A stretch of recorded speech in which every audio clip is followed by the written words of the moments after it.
গত 5 আগস্ট ছাত্র জনতার আন্দোলনের মধ্য দিয়ে প্রিয় ভাইয়েরা আমরা দেখেছি এখানে যারা উপস্থিত হয়েছেন সবাই ভালো ছিল, সবাই শেখ হাসিনার দেওয়া কয়েক ডজন মামলার আসামি এখানে সামনে যারা বসে আছেন সবাই মামলার আসামি, কেউ কারাগারে ছিলেন, কেউ মামলা হামলায় জর্জরিত ছিলেন।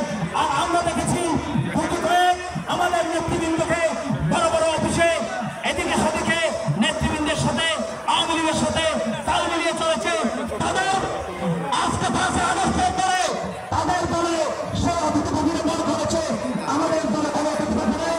বিএনপির নির্যাতিত নীতিগত নেতৃবৃন্দ আজকে এখানে উপস্থিত হয়েছে। তাই আগামী দিনে বিএনপি চলবে।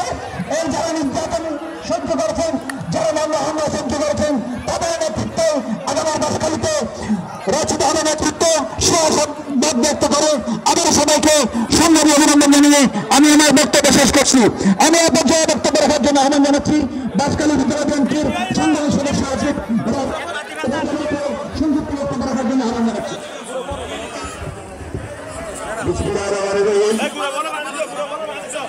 পৌরসভা বিএনপি কর্তৃক আয়োজিত আজকের এই ইফতার মাহফিলের সম্মানিত সভাপতি পৌরসভা বিএনপির সম্মানিত আহ্বায়ক জনাব রাসেল ইকবাল মিয়া, আজকের এই সভার প্রধান অতিথি আমাদের বাঁশখালীর আশা আকাঙ্ক্ষার প্রতীক আমাদের বাঁশখালী থেকে 4 বার নির্বাচিত সাবেক সংসদ এবং সাবেক মন্ত্রী আলহাজ জাফর ইসলাম চৌধুরীর সুযোগ্য উত্তরসূরি জনাব আজকের সভার প্রধান অতিথি জনাব মুশতাকিল ইসলাম চৌধুরীর বাপ্পা, উপস্থিত সম্মানিত বিএনপির সিনিয়র নেতৃবৃন্দ, এই এলাকায় আগত বিএনপি নেতৃবৃন্দ, বিএনপি ছাত্র এবং বিভিন্ন অঙ্গসংগঠনের নেতৃবৃন্দ, আসসালামু আলাইকুম রহমতুল্লাহ।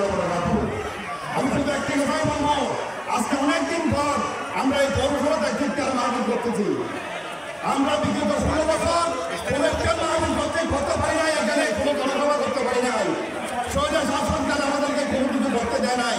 আজকে সরকার মুক্ত হয়ে সর্বপ্রথম এই আমরা রামগঞ্জের মাঠে ইফতার মাহফিল করতেছি, এই জন্য আমরা সুক্রিয়া জানাচ্ছি। পাশাপাশি আমি শুধু একটি কথাই বলবো, আমরা জাফর ইসলাম চৌধুরীকে এই বাঁশখালী থেকে 4 সংসদ সদস্য নির্বাচিত করে দিলাম। আমাদেরকে ইনশাআল্লাহ ডিসেম্বরে যে নির্বাচন হবে তার জাফর ইসলামের প্রতিচ্ছবি আমাদের নেতা প্রতিচ্ছবি বিশ্বজিৎ চন্দ্রী বাপ্পা আজকের এই মেহমান, আজকে প্রধান অতিথি, আজকের এই সভা প্রধান অতিথি, ওনাকে আমি সবার কাছে আহ্বান জানাবো আগামী দিনে যে ডিসেম্বরে নির্বাচন হবে ইনশাআল্লাহ মিশকাতুল ইসলাম চৌধুরী বাপ্পা যদি নমিনেশন পাই তবে আমরা আশা করি বাবুল সাহেবকে আমরা মিশকাতুল ইসলাম চৌধুরী বাপ্পাকে আমরা এমপি নির্বাচিত করে বাঁশখালীর